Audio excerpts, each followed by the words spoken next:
हम सभी को पता है कि लुक का मतलब होता है देखना, लेकिन जब इसी लुक के साथ में आफ्टर लग जाता है तब इसकी मीनिंग बदल जाती है और तब इसका मतलब होता है देखभाल करना। सिमिलरली वी ऑल नो कि गिव का मतलब होता है देना, लेकिन जब इसी गिव के साथ में अप लग जाता है तब इसका मतलब हो जाता है हार मान लेना। So hey everyone, welcome back to my YouTube channel. Guys, आज की क्लास में हम लोग कुछ ऐसे इंपॉर्टेंट फ्रेजल वर्ब्स को सीखने वाले हैं ना, जो आपके इंग्लिश को काफ़ी इन्हेंस कर सकती हैं। तो सबसे पहले हम लोग सीखेंगे कि फ्रेजल वर्ब्स आखिर होते क्या हैं। उसके बाद मैं आपको सारे इंपॉर्टेंट फ्रेजल वर्ब्स बताऊंगी विथ एग्जांपल्स। सो देखिए, आप सभी लोगों को पता है ना कि वर्ब क्या होती है। वर्ब यानी कि क्रिया, जो भी काम आप करते हैं, जैसे खाना, खेलना, कूदना। तो जब हम किसी वर्ब को किसी प्रीपोजिशन या एडवर्ब के साथ में ऐड कर देते हैं, तब ये कहलाते हैं फ्रेजल वर्ब्स। और तब इन वर्ब्स की मीनिंग बिल्कुल बदल जाती है। जैसे लुक का मतलब होता है देखना, लुक एक वर्ब है तो इसका मतलब होता है देखना, लेकिन इसी लुक के साथ में जब आफ्टर आ जाता है तब इसका मतलब हो जाता है देखभाल करना। तो लुक आफ्टर एक फ्रेजल वर्ब है और लुक क्या है, लुक क्या है, एक वर्ब है। तो चलिए अब देख लेते हैं उन इम्पॉर्टेंट फ्रेजल वर्ब्स को। तो सबसे पहला हमारा फ्रेजल वर्ब्स है कट इन। इसका मतलब होता है बीच में टोकना। एग्जांपल देखिए, जब मैं बात कर रहा हूँ तो बीच में मत टोको। Don't cut in while I am talking. बीच में मत टोको, डोंट कट इन, जब मैं बात कर रहा हूँ वाइल आई एम टॉकिंग। तो जब आप इसी तरह से बोलते हैं ना, जब आपके पेरेंट्स बात कर रहे हो तो बीच में मत बोलो, तो इसे आप बोल सकते हैं don't cut in while your parents are talking. Next phrasal verb है फॉल फॉर, जिसकी फर्स्ट मीनिंग होती है आकर्षित होना या प्यार में पड़ना। ये बहुत ही कॉमनली यूज़ होता है। और सेकेंड मीनिंग इसकी होती है विश्वास कर लेना। एग्जाम्पल्स देखिए, उसे पहली नज़र में उससे प्यार हो गया। He fell for her at first sight. यहाँ पे हमने फेल क्यों लगाया, क्योंकि ये वाला सेंटेंस सिंपल पास्ट में है, तो हम लोगों ने फॉल की सेकेंड फॉर्म फेल का यूज किया है। उसकी चालाकी पर विश्वास मत करो, don't fall for his tricks. उसकी चालाकी पर विश्वास मत करो, don't fall for his tricks. इसी तरह से आपने कई बार सुना होगा, हम बोलते हैं ना I am falling for her. इसका मतलब मैं उसकी तरफ आकर्षित हो रहा हूँ या मैं उसके प्यार में पड़ रहा हूँ। तो इस तरह से आप फॉल फॉर का यूज़ कर सकते हैं। नेक्स्ट फ्रेजल वर्ब है हमारी लिस्ट में वाइप आउट। इसका मतलब होता है ख़त्म कर देना या फिर मिटा देना। एग्जाम्पल देखिए, आप कभी भी अतीत को मिटा नहीं सकते। You can never wipe out the past. आप कभी भी अतीत को मिटा नहीं सकते। You can never wipe out the past. Second example है, हमें देश से गरीबी को ख़त्म कर देना चाहिए। We need to wipe out poverty from the nation. हमें देश से गरीबी को ख़त्म करना चाहिए। We need to wipe out poverty from the nation. Next phrasal verb है हमारी लिस्ट का टर्न अगेंस्ट। इसका मतलब होता है किसी के खिलाफ हो जाना या दुश्मन बन जाना। एग्जाम्पल्स देखिए, वह मेरे खिलाफ हो गया है। He has turned against me. वह मेरे खिलाफ हो गया है। He has turned against me. उसके अपने दोस्त ही उसके खिलाफ हो गए हैं। His own friends turn against him. उसके अपने दोस्त ही उसके खिलाफ हो गए। His own friends turned against him. Next phrasal verb है पुट ऑन। देखिए, ये बहुत ही इंपॉर्टेंट फ्रेजल वर्ब है। इंपॉर्टेंट इसलिए है क्योंकि इसके 3 अलग अलग मतलब होते हैं। इसकी फर्स्ट मीनिंग होती है ढोंग करना या दिखावा करना। सेकेंड मीनिंग होती है पहनना, जूते पहनना, कपड़े पहनना। और थर्ड इसकी मीनिंग होती है बढ़ाना। एग्जाम्पल्स देखिए, उसने पार्टी के लिए एक अच्छी ड्रेस पहन रखी थी। She put on a nice dress for the party.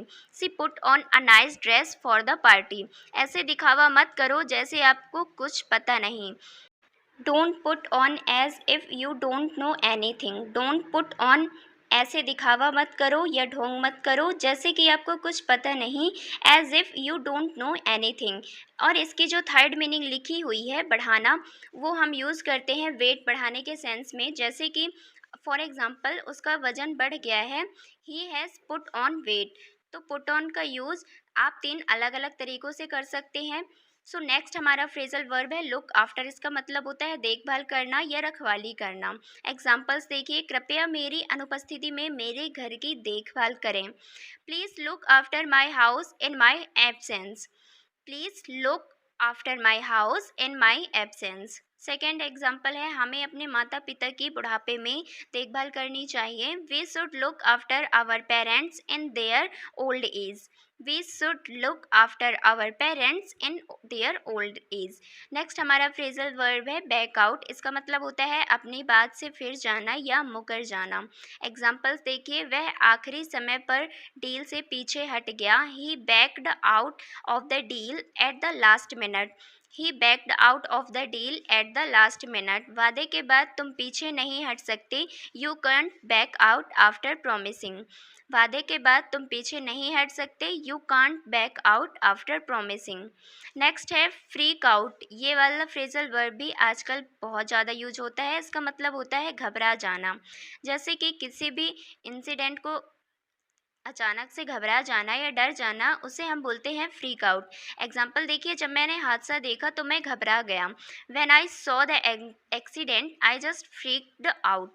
जब मैंने हादसा देखा, when I saw the incident I just freaked out. मैं हर बार परीक्षा से पहले घबरा जाता हूँ। I freak out every time before an exam. I freak out every time before an exam.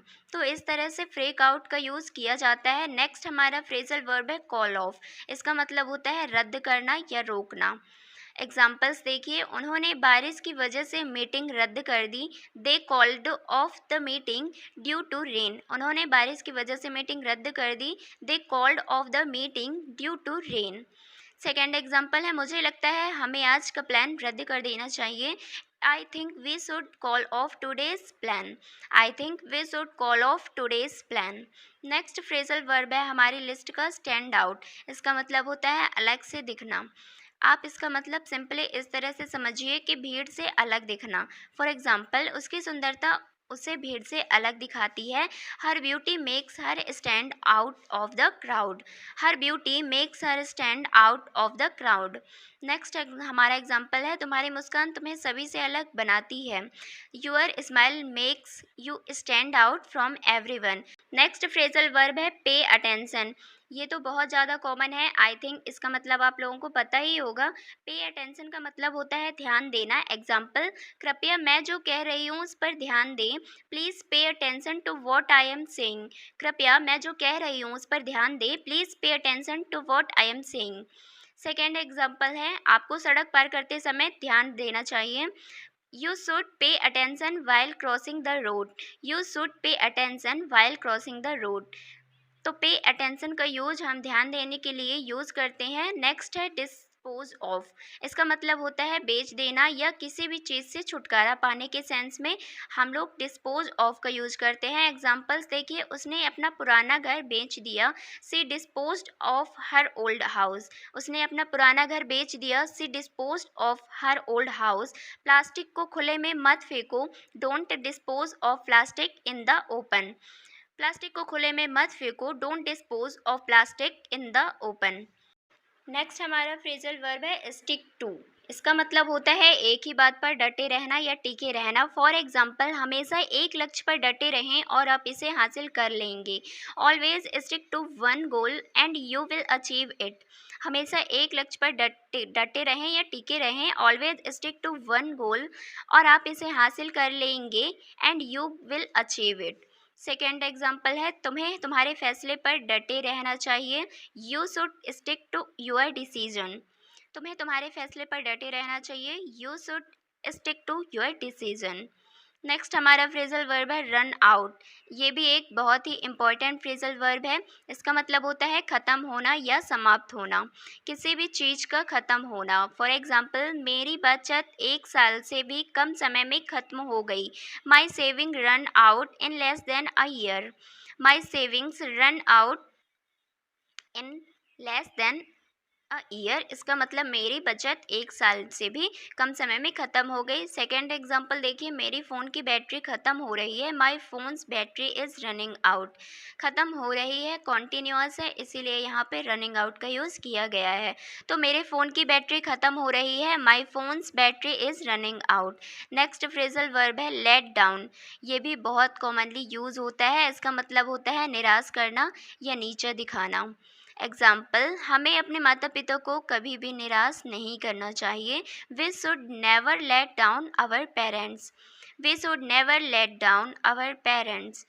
Next example है, मैं वादा करती हूँ मैं आपको कभी निराश नहीं करूँगी। I promise I will never let you down. I promise I will never let you down. Next phrasal verb है रन आफ्टर। इसका मतलब होता है पीछे दौड़ना। पैसे के पीछे मत भागो, स्टॉप रनिंग आफ्टर मनी। पैसे के पीछे मत भागो, स्टॉप रनिंग आफ्टर मनी। कुत्ता बिल्ली के पीछे दौड़ रहा था। The dog was running after the cat. कुत्ता बिल्ली के पीछे दौड़ रहा था। The dog was running after the cat. So guys आज की क्लास में बस इतना ही। आप लोगों को स्क्रीन पे कुछ फ्रेजल वर्ब्स दिख रहे होंगे, इनकी मीनिंग क्या होगी कमेंट करके बताइएगा। और ये फ्रेजल वर्ब्स कुछ अलग से नहीं है, जो आपने जस्ट अभी अभी वीडियो में देखा है सीखा है वही है। मैं बस ये दे रही हूँ इसलिए so that you can check yourself कि आप कितना याद कर पा रहे हैं। सो गाइज आज की वीडियो आपको कैसी लगी कमेंट में ज़रूर बताइएगा। Thanks for watching.